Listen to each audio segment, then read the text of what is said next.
Basically আমরা তো তারা সকাল থেকে শুরু করেছিল কোটা বিরোধী আন্দোলন। তারা 11টায় আসছে, 11টা থেকে আমরা তাদের সাথে শান্তিপূর্ণই ছিলাম। 6টার পরে তারা বেশ কয়েকটা গাড়িতে আক্রমণ করেছে।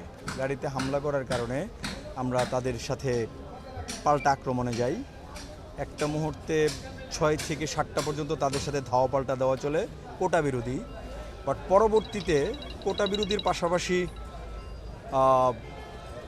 উৎসুক জনতা, জামাত শিবির, বিএনপির যে নেতাকর্মী এই এলাকার, ইভেন নারায়ণগঞ্জ থেকে আসা, নারায়ণগঞ্জ, কদমতলী, শনিরাখড়া, রূপগঞ্জ থেকে আসা, বিভিন্ন জায়গা থেকে আসা শত শত লোক তারা রাস্তাটার দখল নিতে চেষ্টা করে। তাদের সাথে আমাদের দফায় দফায় হয় সংঘর্ষ হয়, বাট এখনও পর্যন্ত তারাও রাস্তায় আছে, আমরাও রাস্তায় আছি। আমরা চেষ্টা করছি রাস্তাটাকে ফ্রি করে গাড়ি চলাচল নিশ্চিত করার জন্য।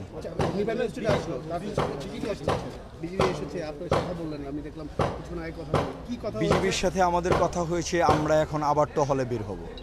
এখানে তাদের সাথে আমাদের যে প্রবলেমটা হয়েছে যে আপনারা জানেন হাইওয়েটা বেশ বড় এবং হাইওয়েতে ইউ টার্ন করা কঠিন এবং বড় বড় দুইটা লেন, এক লেন থেকে আরেক লেনে যাওয়া যায় না। স্বাভাবিকভাবে এই ফেসিলিটিটা তারাও নেওয়ার চেষ্টা করছে এবং এখানে প্রচুর অলিগলি রয়েছে, যে অলিগলি থেকে বিল্ডিং থেকে আমাদের প্রতি ডিল ছুটছে, যে কারণে আমরা দ্রুত তাদেরকে ডিসপার্স করতে পারি নাই। আমরা এই মুহূর্তে বিজিবি সহ আমরা আবার ফেস করব। আমরা আশা করি খুব দ্রুতই রাস্তা ক্লিয়ার করে দিতে পারবো। থানায় কিছু হয় নাই, বাট ফ্লাইওভারের উপর থেকে থানার সামনে যে গাড়ি ছিল সেই গাড়িতে দুই একটা ঢিল দিয়েছিল। আমাদের 2টি গাড়ি ক্ষতিগ্রস্ত হয়েছে ফ্লাইওভারের উপরের কারণে। তো আমরা না, হতাহত নাই, কোনো হতাহতের পরিমাণ নাই।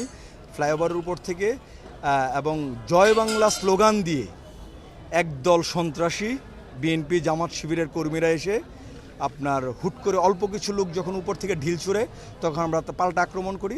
কোনো হতাহত হয় না। এখনও আমরা মাঠেই আছি, মামলাতে যাইতে পারি না।